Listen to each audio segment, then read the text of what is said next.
диалогу привлекли широкий круг экспертов, представителей районов, главных архитекторов городов, министра культуры и руководства Комитета по охране историко-культурного наследия.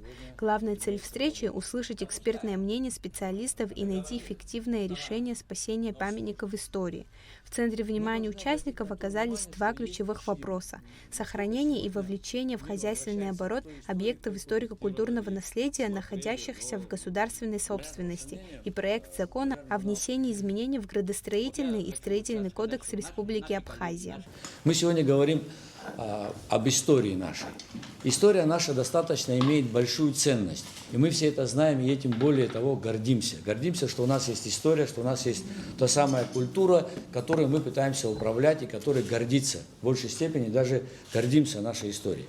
Но пришло то время, когда мы должны посмотреть, как ее сохранить. О важности корректной подготовки бюджета, поддержки законодательной инициативы и необходимости предпринимать срочные меры по защите объектов наследия рассказал министр культуры Даур Кови.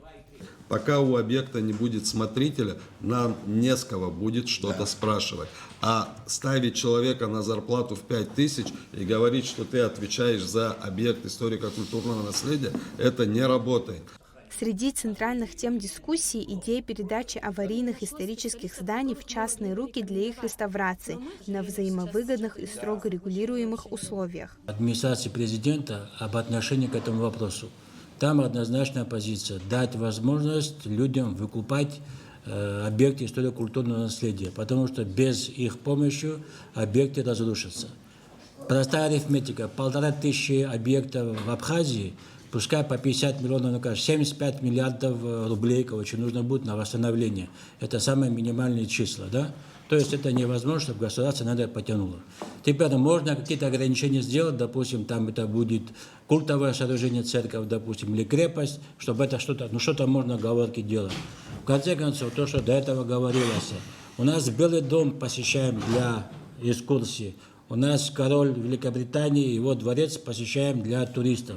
То есть это все можно обговаривать в условиях предоставления, в условиях выкупа. И большие полномочия должны иметь госуправление по охране историко-культурного наследия, чтобы они могли пресекать самовольные всякие пристройки, настройки, не согласованные в проекте. Винори Беби и Дмитрий Маршан высказали свои мнения касательно того, целесообразно ли отдавать в частные руки объекты историко-культурного наследия, доступ к которым должен быть открыт желающим. У меня вопрос, почему мы просто так должны целые замки давать людям за рубль, за то, что он просто восстановит и там будет жить внутри? Я с этим категорически не согласен. Если его обязать, помимо восстановления, или это он пускай купит у государства задорого, или он эту крепость, которую никто не хочет, но мы переживаем за Абхазию, никогда не будут восстанавливать. Если его обязать дополнительно, что вот он сделает это, но еще сделает вот это. Это другой вопрос. Просто так давать за рубль.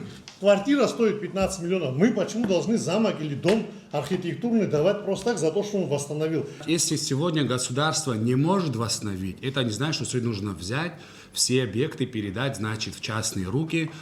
Здесь говорилось о том, что, многие объекты передавались частникам, выдавались в аренду и так далее, но они не соблюдают сегодня условия договора. К сожалению, наше государство очень слабое и не может контролировать. Почему-то об этом мы в меньшей степени говорим, больше говорим, что кому-то нужно отдать. Но насколько дальше государство может контролировать соблюдение условий, которые государство должно предоставить тому или иному человеку, частнику, который берет этот объект. В ходе заседания представитель Государственного управления охраны историко-культурного наследия проинформировал участников о текущем состоянии памятников в республике и озвучил свою позицию. Частники, то есть наши граждане, большую роль сыграли. Ничего не скажешь, да. Всеми силами они боролись, дома свои восстановили. Государство тоже помогло. Вот сейчас сказать, что государство ничего не сделало, это несправедливо будет. Крыши домов многих поменяло государство. На окна не было денег, давало. Конечно, во всех районах это не удалось. Естественно, в отдаленных районах этого не было. Мы вопрос крепостей, храмов, я, насколько понимаю, должны оставить временно. Он не может рассматриваться никогда, потому что храм абхазского царя Баграта II придет Гарик Сангуле, будет владетель этого объекта. И смешно и печально, если это случится, нашей нации не будет никогда. Большинство участников заседания сошлись во мнении, если объекты и будут передаваться бизнесу, необходима предварительная классификация памятников, индивидуальный подход к каждому зданию и жестко прописанные юридические условия, защищающие интересы государства. Также депутаты и эксперты подчеркнули необходимость проведения полной инвентаризации всех объектов историко-культурного наследия республики. Вот сегодня вот таким большим составом мы говорим, что есть проблема. Уважаемая исполнительная власть, обратите внимание, проявите инициативу для ее реализации. И мы вас поддержим. Вот что мы говорим. Если мы сегодня, наше мнение будет какой-то противоречивый характер, мы же не сказали дайте деньги. Власть не должна нам противоречить, она исполнительная. Мы также заботимся о Родине, и тогда, когда она будет взаимна, и все мы вместе, мы что-то сделаем. Сделаем исходя. Все хотим какой-то социализм, которого ни у кого нету. Но, к сожалению, такого не бывает. Если это мнение такое доминирующее, то должно быть видение друг друга. Вот почему мы сегодня собрались. Работа над законопроектом продолжается. Встречи будут проводиться регулярно до тех пор, пока не будут найдены оптимальные варианты сохранения архитектурного достояния страны. Ирина Богателия, Алексей Гухава, Абхазское телевидение.